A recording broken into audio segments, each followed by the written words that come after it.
What's up, everybody? It's Alex from Heavy New York. We are at the Last Rites Tattoo Parlor and Gallery, and today we got an awesome guest. We are here with Eric Peterson of Testament and Dragonlord. Thank you so much for your time. Well, yeah, thank you for having me. Absolutely, man. I mean, the first thing's always first. You're doing this kick-ass tour with Slayer, Behemoth, Lamb of God, Napalm Death, Anthrax. I mean, First, we'll get the most cliche question out of the way. How's the tour going? The tour's going great. Well, Behemoth was on the first run. Yeah. And now Napalm Death is added on to this run. Behemoth is stepped off. Excuse me. We've had 2 shows so far, but the first leg went really awesome. We were a little concerned about, of course, we wanted to do the tour, but we were a little concerned about opening up and playing at 5, just as far as attendance. Yeah. But, to my amazement, even like our agent told us that, people will be there. Absolutely. So by the second song, the place was packed. So we were just like, okay, this is cool. Excellent. And this is like one of the first tours that I've actually got to eat dinner at a normal time. I'm off stage at like 6 or 7, so it's like, oh God, that's cool. Got to be easy. Yeah. I feel bad for Slayer, who probably isn't eating dinner until probably like 1 in the morning. Well, they go on later, so they could probably eat at 5. I mean, you can get away with that. But so I would never want to perform before I go on stage. And their show's amazing. I'm really happy to be part of this, so it's cool. Yeah. I was supposed to see you guys at the PNC one, but I had pneumonia, so yeah. All right? Oh, I'm much better now. Okay, good. But as we were going to talk about, you got the new Dragonlord record coming out. Yes, I do. In November, I believe, right? Man, that's a long ways away. No, it's actually September 21st. Okay. Yeah, November would have been one of the other years. Oh, really? This record's so long overdue. Yeah, it's finally done. It's all turned in. Everything's done. Super excited. There was so many hiccups along the way. I mean, this record took forever, and you could probably ask some questions about it. But this record took about 4 or 5 years to make. Not so much making the record, but just getting in the studio at the right time, and how picky I am about everything, and the budget I had to work with.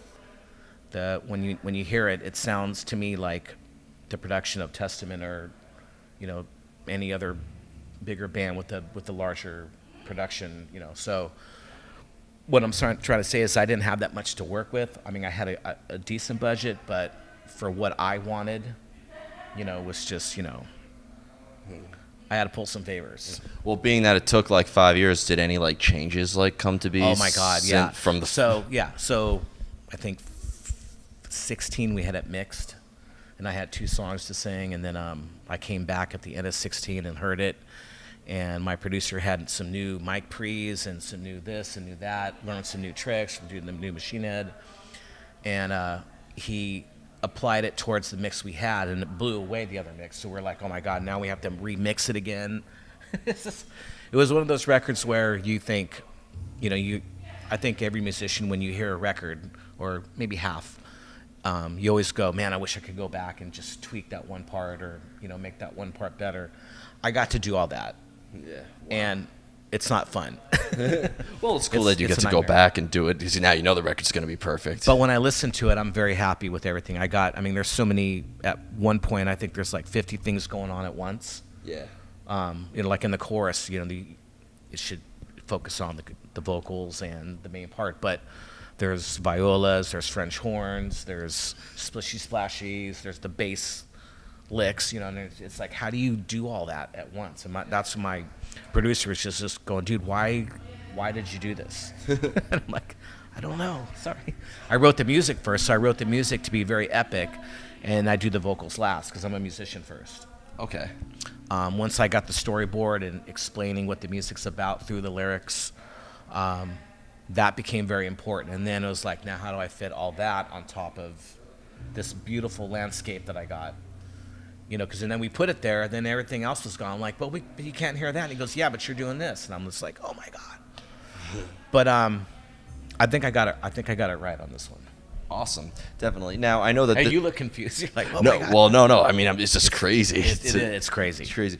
And I mean, being that this is also the first record, I know that Alex Bent, who he's played with Battlecross and Trivium and so many other bands, did maybe him joining the band allow to bring in some newer elements to Dragonlord? Well, he was not in Trivium yet, and he was not in Battlecross yet. I forgot the band he was in. It was a crazy death metal, very articulate kind of band. And I met him when he was 20. So by the time now, I think he's like 24, 25. My age. Yeah. So it's really crazy even for him, like to hear it now, because it's like a blur to him. Because I remember when we went into the studio, he was saying, like, yeah, it usually takes me like a day or two to, track a record. And I went, I go, it's going to be probably like one and a half songs a day at the most. He's like, oh, no, there's no way. I mean, and he is that good. He can do a record in a day, but I'm like, I'm super picky and blah, blah, blah. I think I broke him. This is like, I didn't talk to him for a couple months after that, just because of that. But now when we both talked, now that after the record was done and as picky as I was about everything and getting all the little nook and crannies, all the stuff he did, I remember him coming to my house and hearing it like a year later, and he was just like, man, I don't remember even doing all that stuff. Like, Jesus, that's me? Wow, crazy. And I'm like, yeah. So we compiled a lot of different takes that he did and just got the right ones and placed them everywhere. And so, yeah, I mean, I pretty much had all the ideas what I wanted him to do. But, of course, Alex's playing brought a whole new element to Dragonlord. Which is awesome. I mean, his tracks alone are like a song. Absolutely. And that's what we wanted. I mean, that's the foundation, is the drums. Yeah, of course. You want a strong foundation, and he gave me a solid foundation to work on top of. Yeah, the rules, if your drummer sucks, your band sucks. Yeah. So, and if things would have went the way I wanted to or how we were planning on, it would have came out a lot earlier, and maybe Dragonlord would be a band touring right now. But there were so many hurdles that there was never a problem without a gift for me in its hand.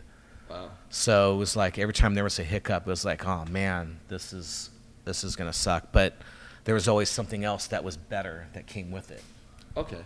So it was kind of, everything was like meant to be holding back because this little thing wouldn't have happened then, but it happened later. Okay. So I sound like I got ADD or something. So. No, it's awesome. We do. I mean, this record is ADD. So.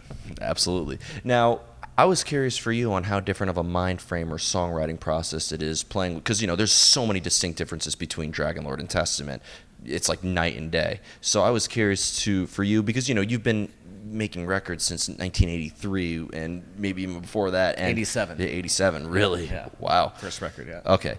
So you've been, in bands for a long time. At this point, has every record been like a completely separate experience, or do you have a usual mode for when you are making music? With Testament, we broke into a mode of how we do things. I do all the guitar, the rhythms. Alex comes in and do the solos. So everybody got kind of labeled on what we're doing in Testament all the way up till when Alex left. When Lowe came around, when Murphy joined the band, it was more of like me and Murphy kind of shared solos. First time for me to do solos. That was a lot of fun, and everything started getting switched up a little bit. When Alex came back, he recognized that I actually can do solos, and just everything changed a little bit. I think all of us grew as musicians, and it's a good formula for Testament, how we do things. So I applied that towards on Dragonlord, though, on this record. On the last two previous records, Steve Smythe was the other guitar player, and he played the other side of the other guitar. So it was like I did my bit, he did his bit, everybody played their part. On this record, it was more of kind of like an Eric Peterson project. Okay. It wasn't really a band. It was more of like me and Lyle and myself, the keyboard player, who I write with.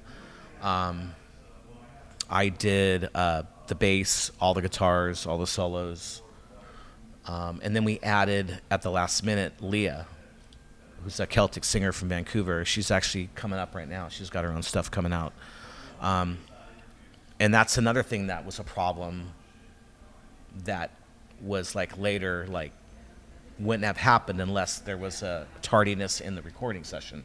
to get her to come in and redo all the keyboard choirs and do the vocals. So she had to relearn everything Lyle did on the keyboards with the choirs, but change all that to human vocals. Wow. And some of the stuff she's like, what is he doing? There's like 5-part harmonies and just, I think I booked her for a weekend. She stayed for a week, and she too left with her hair just shabackled, just left deranged, like, oh my God, this is crazy. I want to see those recording sessions so bad. Oh, it's in the documentary. There's a little bit of stuff that you can see in there where we kind of go nuts, but it just made the record that much better. And that was another thing, by it being late, getting her to come in, that wouldn't have happened. Okay. So, like I said, there was always a problem, but there was always something like, well, here, yeah, as fate would have it, boom, there you go. Yeah. Well, it almost seems like, Testament kind of has like a formula. It's thrash metal, no explanations real needed. Whether it's More Than Meets the Eye or Return to Serenity, it's thrash. We all love it. But, from listening to Dragonlord, there's elements of black metal, thrash metal, symphonic metal. It almost seems like it's way more experimental, right? Yeah, definitely. And the guitars, too. So Dragonlord isn't so much about the guitars. It's more about the guitars play a role to where it's metal. But a big thing of it is the bass plays a big role. A lot of Steve Harris licks, more old school, like something Geezer would do, or not saying that I'm Steve Harris or Geezer, but just that ideology of playing around the guitar player with the open chord, doing the guitar licks. Instead of a guitar doing all those licks, it was a bass. Okay. So that was one thing that I argued with my producer about is, he had the guitars way loud and it would saturate the certain violas or French horns that would come in. So the guitars really got brought down, but we found a really happy place, especially with the guitar tone. I didn't use so much like crunch guitar tone. I went more for like a 70s guitar tone, using PAF pickups instead of like crunchy EMG pickups. Okay. Joe Bonamassa guitar. I think I used my Bonamassa guitar and my Mark Bolan guitar. Okay. Which is the PAFs. Okay. So yeah, Les Paul's played a big role in this guitar, and all my solos are done with my Deans. Okay. I gotta say, most of the time, you answered my next question, which was going to be gear talk. So thank you. That was awesome. And but like, I gotta say, it's a breath of fresh air because most guitarists I notice in metal are big ESP users, but to hear you use Dean and Les Pauls and stuff like that, that's I don't want to say like a breath of fresh air because ESPs are awesome, but like to see that different type of guitar tone, what is it about those guitars that are just so? Well, when I plug in the Joe Bonamassa guitar and it's got the old, 50s style humbucker, or even the PAFs, which are not metal at all, it's more Thin Lizzy kind of guitar tone, or just the older style of 70s hard rock guitar tones, or even using a Stratocaster on Dominion on the lyrical video. I do that on the second solo. You can just hear that tone. It's just got that more woolly kind of. I don't know how to explain it. It's just a different tone. Yeah. But you adjust your gear depending on who you're playing with, obviously, right? Exactly. Yeah, and amplification-wise, I use the EVH Mark III, the 50-watt amplifier. Oh, can't go wrong with EVH. And that's a great amp. The saturation on that amp is that's really good. Yeah, and I'd imagine, like, with the style that you play, maybe more so in, like, Testament and, like, thrash bands. I was talking with Armored Saint about this, and, like, for, like, the thrash, it's just, you just need a loud and nasty amp. You don't need, like, 27 different, like, effects pedals or anything like that, right? No. Yeah, I kept it really simple. Usually with Testament, I do 2 guitars per side. Okay. Thicken it up a little bit. On this one, I just did 1 guitar per side. And it was enough because, again, with flutes, violas, French horns, strings, choirs, blast beats, splishy splashies. Just there was so much going on. I was like, oh my God. But to be able to hear all that, of all the things that we detailed, that was the problem mixing the record. I have old mixes where we thought like this is it, but I'm like, we would what's the word for it? We would compromise certain instruments to go, well, maybe we don't, it still sounds killer, but we'll get rid of, we're not going to be able to hear those little and all the little things that I just want to hear. Yeah. Like a Rush record, you want to hear all those little. It's a 3-piece. Yeah, of course. And so we were able to later get all that stuff. Okay. So yeah, it's a lot of fun to listen to. I mean, I just listened to it last night. And I've listened to it for like a month, and I was just like, wow. Yeah, it's really cool, and I'd imagine because there's so many different instruments, especially with Dominion, that it's like so much easier to like try new things and bring in new elements, right? Exactly. Yeah. Now, the final question I wanted to ask you, and I wanted to thank you so much for your time. With a lot of newer thrash bands coming around, whether it be Power Trip or Warbringer or Ex Mortis, Havoc, they've said that, you guys have always inspired them in their guitar playing for the new age of thrash. Do newer bands ever inspire you in a way, whether it will be with Dragonlord or Testament? Well, yeah. I mean, there's a lot of. I mean, I'm always discovering, for me, like the older stuff that I was influenced by. Whether it be like the first Montrose record, or Deep Purple records that I never bought when I was a kid. There's so many records that I never bought because I was always looking for that one sound. Like, yeah, I always wanted the metal, really, like British Steel, the perfect guitar crunch tone, but never really tripped on, Sin After Sin or Stained Class or stuff like that. So even though I was a fan of all that stuff, but listening to older records, like I said, that I never really paid attention to. Now that I'm like older and listening to them and have more of an open mind, Blue Oyster Cult stuff and just all kinds of stuff that just really opened my mind. Just like, man, this is really cool. Especially with Alex Bent. Remember sitting down him, like taking a break, listening to music, and I would go, the quads like Ian Pace does, and he's all, who's Ian Pace?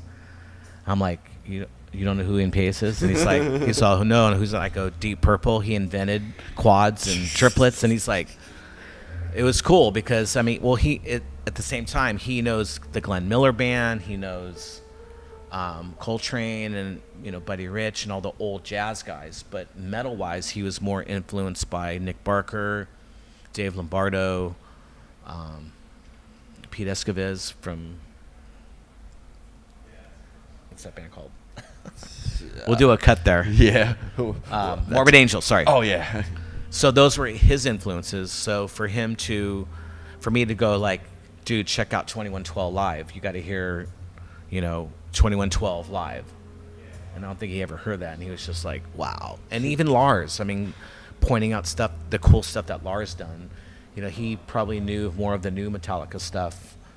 And like a lot of people kind of pick on his playing or whatever, his tempo, and I'm like, you got to hear all the EPs and the record they did, the Garage Days, and just some of his stuff that he does that's so simple, but his off-time stuff that Lars does is just a big influence too. It has an organic element to it. Yeah, and he totally seen it and appreciated it and kind of incorporated some of that stuff in it as well.